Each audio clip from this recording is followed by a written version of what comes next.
Bagaimana struktur organisasi pramuka di sekolah ini? Kalau struktur organisasi pramuka di sekolah ini itu sudah sesuai dengan aturannya ya. Yang jelas kalau kita di sekolah itu kita juga punya kepala. Kalau di sekolah itu kepala sekolah, tapi kalau di pramuka itu namanya Kapagedus. Lalu untuk anggota-anggota yang mengurus kepengurusan di sekolah itu juga ada ketua, wakil, sekretaris, bendahara, terus bagian pembina putra, pembina putri, pembina siaga, pembina penggalang itu ada sudah terbagi. Kalau yang terlibat di dalam pramuka itu Kalau terlibat dalam pramuka yang jelas itu kita sudah bagi ya. Yang bagian pengurus, terus bagian di lapangan itu berbeda. Kalau di lapangan itu saya dengan Pak Ali, kalau yang siaga itu Bu Lesmara sama Bu Alfi. Saya bagian penggalangnya. dari masing-masing guru itu sudah dibagi ke Ya, sudah dibagi seperti tukar, seperti ketua, wakil, terus yang saya sebutkan lagi sekretaris, bendahara, terus bagian anggotanya itu sudah bagi. terus biasanya kegiatan ini kayak Pak? Kalau kegiatan rutin itu ya contohnya seperti upacara, terus latihan pagi pramuka seperti teknik pramuka, terus dasar-dasar pramuka, terus tentang kita kan masih penggalang sama siaga. Jadi materinya itu kita sesuaikan dengan tingkatannya. Kalau mengikuti lomba pernah ya, seperti kita pernah dapat undangan dari MTS, pernah dapat undangan ke DMR, terus nah untuk kegiatan lomba itu kami ikut. Terus kalau kegiatan rutin seperti kemah dari pihak Kuarang, nah itu kami pasti ikut. Apakah sarana dan prasarana untuk kegiatan pramuka sudah memadai, Pak? Kalau untuk sarana dan prasarana saya rasa kurang ya, karena kita itu masih belum punya gedung khusus untuk pramuka. Jadi kalau diomongkan memadai masih kurang. Cuman kalau peralatan ketika kita mau mengadakan latihan pramuka itu ada. Cuman yang kurang itu gedung atau tempatnya khusus, tempat khusus untuk pramuka dari sekian itu belum ada. Kendala dalam penyediaan fasilitas. Di sini Apa kendala dalam penyediaan fasilitas? kalau kendala dalam fasilitas itu yang jelas kendala di ini. Ketika kita mau latihan itu palingan kendala di murid.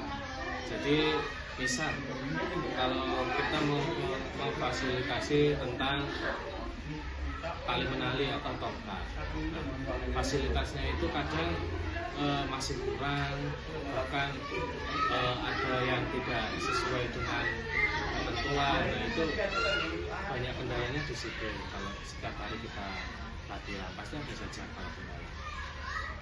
Terus bagaimana sistem penilaian kegiatan pramuka di sekolah ini, Pak? Kalau sistem penilaian itu yang pertama kita lihat dulu yang aktif, terus yang kedua siswa yang memang benar-benar cekatan dan bisa mengambil materi itu dengan cepat. Terus yang ketiga, pada akhir semester atau ketika mau ulangan itu kalau dari saya pribadi saya kasih seperti ulangan.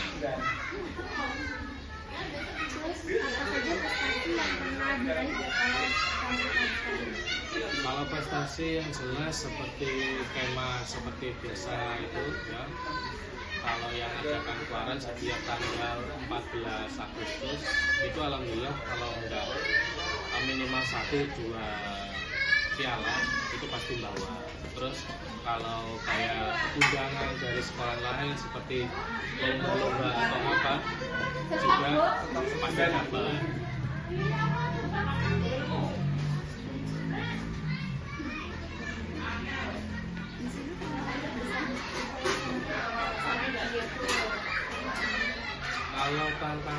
terbesar saya itu di siaga ya.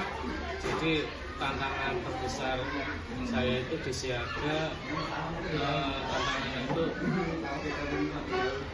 seperti ini, supaya anak-anak ini nanti suka ke pramuka itu gimana caranya. Nah ini masih saya cari. Jadi untuk anak-anak siaga ketika mau masuk ke penggalang nanti mereka sudah jadi ketika kita ajak ke pramuka benar-benar yang penggalang yang tingkatnya lebih satu tingkat di atas siaga, jadi anak itu nggak ada rasa males, jadi ada rasa ingin tahu pramuka itu seperti apa.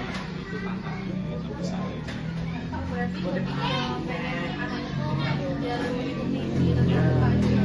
Jadi yang saya harapkan itu ketika anak mengikuti kegiatan pramuka dari anak yang sebelumnya di pagi hari pembelajaran seperti biasa itu susah diatur atau apa.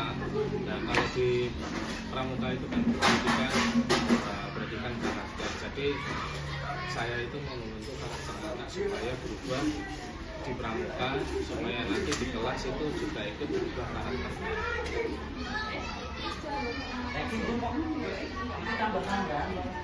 Kalau kita menuruti dengan sistem yang sekarang, kalau di sekolah kita itu harus mengetahui karakternya anak terlebih dahulu. Jadi karakter anak itu bagaimana toh? Jadi setiap karakter anak itu berbeda-beda, cara kita menghadapi berbeda-beda. Setelah ketemu karakter anak itu seperti apa, lalu kita tindak lanjuti. Caranya seperti ini, lalu kita bimbing semuanya anak-anak itu yang dari berbeda karakter menjadi satu karakter, supaya satu pemikiran biar bisa gemar atau suka dengan namanya pramuka dari yang mereka berbeda karakter, sehingga rasa kedisiplinan dari karakter itu terbentuk dan tidak berbeda-beda kembali.